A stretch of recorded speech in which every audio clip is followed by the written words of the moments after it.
What's up, everybody? This is Carl from Technical Goodies, and today we are looking at the Logitech G915 Lightspeed Gaming Keyboard. So this is a wireless mechanical keyboard, and this particular one I got has the red switches. It also comes with Lightspeed and LightSync. So Lightspeed is their communication technology that allows the gaming keyboard to communicate with your device that you're playing on at as fast a possible response rate so that you don't have any lag when you're using the keyboard. And LightSync is sort of their across-the-board RGB system that allows you to use like their G Hub and set the RGB settings and customize all sorts of stuff with this keyboard. So this keyboard was released in 2019. And if you watched episode 4 from our podcast, you will have heard us kind of talk about older technology versus bleeding edge technology. So this is a 2019 model, and I think they are coming out with a new one here in either 24 or 25. So I think the G915 here that I'm showing you all is something that's going to be relevant for quite a while. Even if a new one comes out, you can still pick this one out, have most of the functionality that they have in a newer one, but probably save a couple dollars. So inside, you have the keyboard itself, and we'll take a very close look at this because it is super thin. And also you get a USB cord. This is a USB-A to a micro USB. Now, USB-C has become the standard in the last couple of years, but one of the things that they give you here in the box also is their Lightspeed dongle. Now, this is pretty important because what it allows you to do, you can hook this keyboard up through Bluetooth, but using their Lightspeed dongle, you can take the micro USB, put it into the dongle, and then on the end here, they actually have a 2.4 gigahertz receiver that when you put it into your machine, this now communicates with this, and you have virtually a wired wireless keyboard, if that makes any sense. So it just gives you that extra flexibility on how you want to hook it up to your device and how you want to use the features of the keyboard itself. You have the documentation. I recommend taking a look at this because if you want to use the Lightspeed dongle and plug it in, you can. Let's go ahead and take it out of the packaging. And the first thing you're going to notice is how sort of unbelievably thin this is. So this is considered kind of their low profile keyboard. A lot of the mechanical keyboards you find out there will be sort of that OEM or the higher or thicker version of the keyboard. This allows you to basically use it on your desk and have a very low profile when you are using the keyboard, and you might not need to use a wrist rest or anything like that. Let's take a look on the side here. You do have a power on button, so you can switch it on and off. It does have the micro USB port. Again, if you don't want to use the Lightspeed dongle, you can actually hook it up directly with USB. If you want that direct connection, you can do that just fine.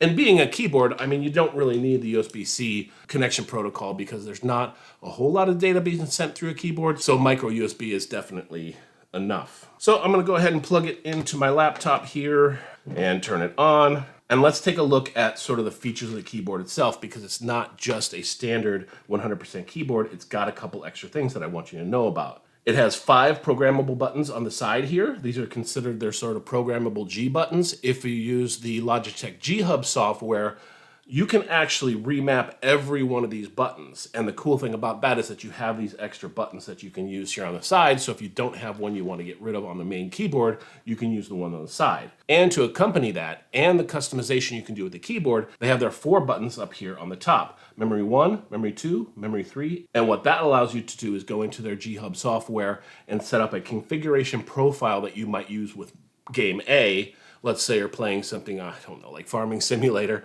and you want specific keys mapped to specific areas, or you're switching over to something like Fortnite or Call of Duty or something that you play all the time like a first-person shooter, you can do that easily by just pushing these buttons here to recall the settings that you have set in the keyboard itself through the G Hub software. I have used the G Hub software. I'm not going to demo it here because it's super in depth, okay? If you want me to, I'll do another video specifically on the G Hub software, but for now, just know that if you get this keyboard, you definitely should install the G Hub software because that's gonna give you a whole range of customizations. Like, I was super surprised. On the right side here, you have a rocker wheel. Now, this rocker wheel is very smooth, very nice, but all it really works for is the volume. One of the things I would have loved to be able to do is use the G Hub software to adjust this rocker button. Let's say I wanted to scrub through my videos in DaVinci Resolve, or I wanted to do something else, or even just scroll up and down on a website,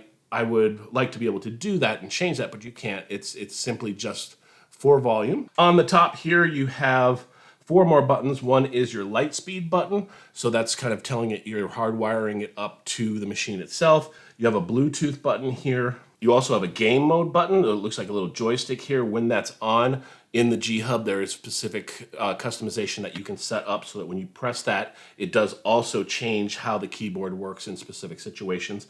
And you have a RGB lighting button. You can dim the lighting down or bring the lighting back up. Now, one of the things about the lighting on this is that it's not extremely bright. My personal preference is to have a little bit of a brighter look to this, but I think it's adequate for, a nice soft desk setup. You also have your media buttons over here, standard pause, play, mute, that sort of thing. But one thing I also wanted to mention is on the bottom here, you do have the combo feet, so you can flip these up, and then you can have a little bit of a tilt towards yourself, or if you want to, there is a smaller foot here that you can bring up, so you can have a much smaller tilt to the keyboard. I prefer it to be up a little bit so it's tilting towards me, so I'll go ahead and leave it like that. One of the things that you'll get if you do go with the Logitech G brand, they have a whole line of different things, gaming headsets, mouse, keyboard, and stuff like that, mouse pad, that have RGB built into them too. And what you can do then is sync all your RGB devices together. That's using their LightSync technology inside of the G Hub, so you'll be able to set that up also. Now, like I said, I have the red switches in here. Now, they don't particularly call them red switches. They call them their clicky, linear, and tactile, which is kind of the generic term for red, blue, and brown. So red will be kind of the linear switches that have a really fast actuation for gaming. And then if you want a louder sound, I don't know if you've heard the blue switches before, but they are very, very clicky, so that would be considered clicky.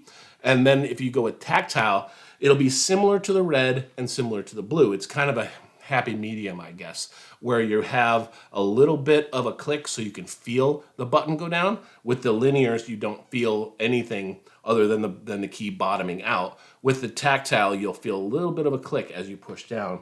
So I'm pushing right now, and it's so smooth and so quick that I think that the reds would be the best if you are a hardcore gamer. But if you do gaming and you do, let's say, office work and a lot of typing, I think personally that the tactile switches might be a good choice, but that's really just up to you on what your preference is.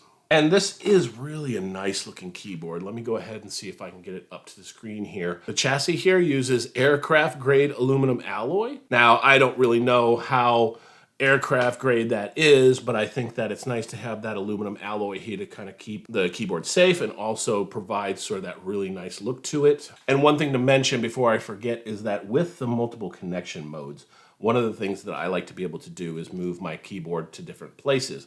It being wireless and wired, if I want to, I can use Bluetooth on one device. Let's say I have my iPad on the side here and I have my computer over here.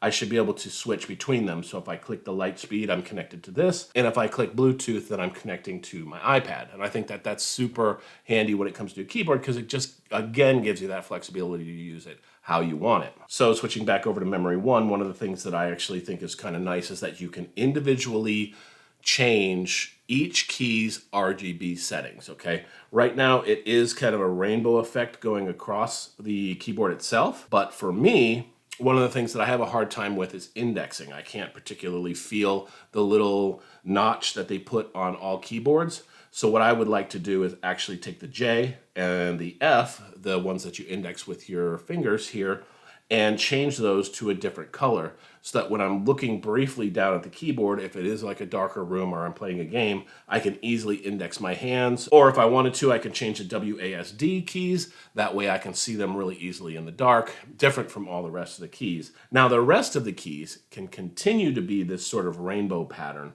but if you wanted to, like I said, you can change WASD or F and J or the delete button to whatever color you want and it'll stay that way. And again, with the memory button, as soon as I hit memory 2, you'll notice that everything is blue because it has a different RGB profile.